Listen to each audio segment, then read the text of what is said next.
Mimeti s'organise pour la première fois à la Baule à Atlantia, son 4e congrès, et tout le monde est ravi. Ce congrès aurait dû avoir lieu il y a 2 ans. Nous l'attendions d'autant plus que le titre du congrès est rentré en résonance avec les effets Covid. Mais d'après les retours, les premiers retours, il semblerait que les gens soient déjà très contents.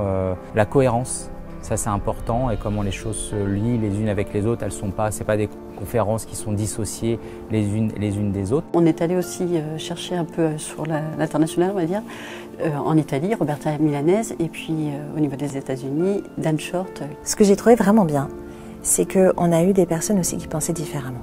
Ça permet de prendre un petit pas de côté, tu vois, de voir différemment ce qu'on fait déjà.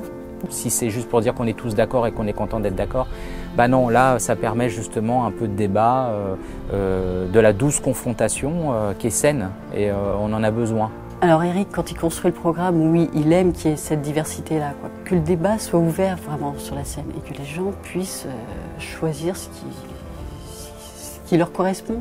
J'ai toujours été convaincu que quand il y a une stimulation, une bonne énergie, une créativité, de la passion, ça fait beaucoup mieux passer les messages.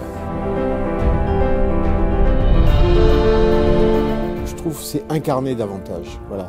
Il s'est incarné et il y a une ouverture effectivement vers d'autres champs disciplinaires pour, je dirais, renourrir aussi cette dimension de la thérapie du lien et des mondes relationnels. Effectivement, les sujets qu'aborde l'Institut, je pense, ne sont pas forcément abordés assez souvent, à mon sens, dans ce qu'on voit de manière globale, de manière générale. C'est le congrès qui amorce la créativité. J'ai l'impression qu'il y a quelque chose qui amorce en termes de développement, de déploiement, d'épanouissement. Il y a quelque chose là, je trouve, cette année, voilà, le champ s'ouvre.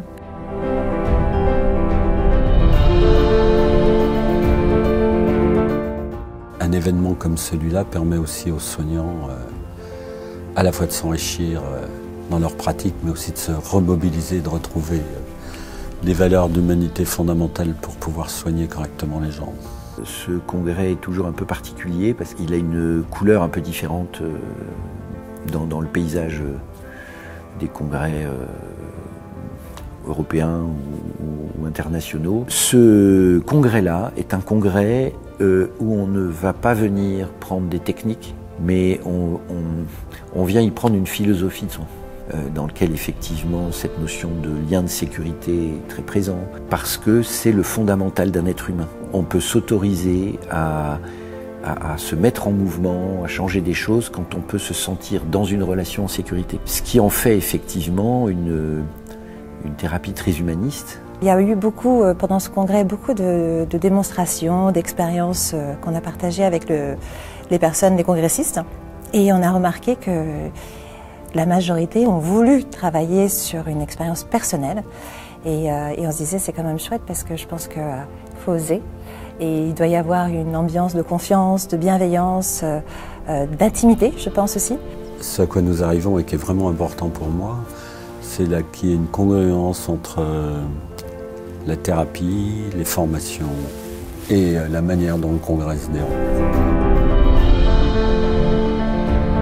La touche d'humour que chaque intervenant essaie quand même d'amener dans les ateliers, dans les conférences, et puis bien sûr on a un comique et psycho, donc ça je trouve génial parce que c'est faire de l'humour directement sur le thème du moment, c'est assez extraordinaire parce que ça fait autodérision, mais en même temps ça montre que le message il a été compris et qu'il passe. Quand l'environnement est enveloppant, sécure, qu'à l'intérieur il y a de l'humour, des spectacles, et c'est ce qui permet de pouvoir aborder des choses lourdes tout avec, j'allais dire paradoxalement, une certaine légèreté.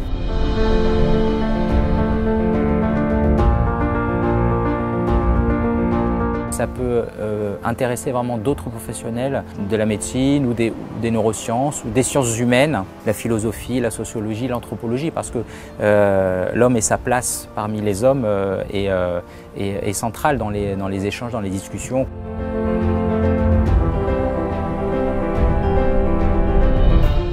L'idée centrale, c'est restaurer le lien. Dans toute sa dimension écosystémique, c'est pas que le lien entre deux personnes, c'est le lien effectivement avec notre environnement et c'est aussi renourrir je dirais, la pensée circulaire, c'est-à-dire pensée complexe. Et cette complexité, ça ne veut pas dire compliqué. Accepter que, on ne comprend pas tout, mais qu'on va travailler en réseau, qu'on va travailler en équipe, on va travailler à plusieurs, et là, il va y avoir une émergence. Et encore une fois, il faut du temps, car on ne fait pas pousser la salade en tirant sur les feuilles. On a déjà pensé le prochain congrès qui aura lieu évidemment donc l'année prochaine. Et ça sera aussi à Atlantia le 31 mai, 1er, 2 et 3 juin. Je peux déjà dire ce que nous souhaitons qu'ils y trouvent. Et c'est dans le titre du congrès. S'accorder, co-créer, transmettre le lien humain au cœur de la thérapie.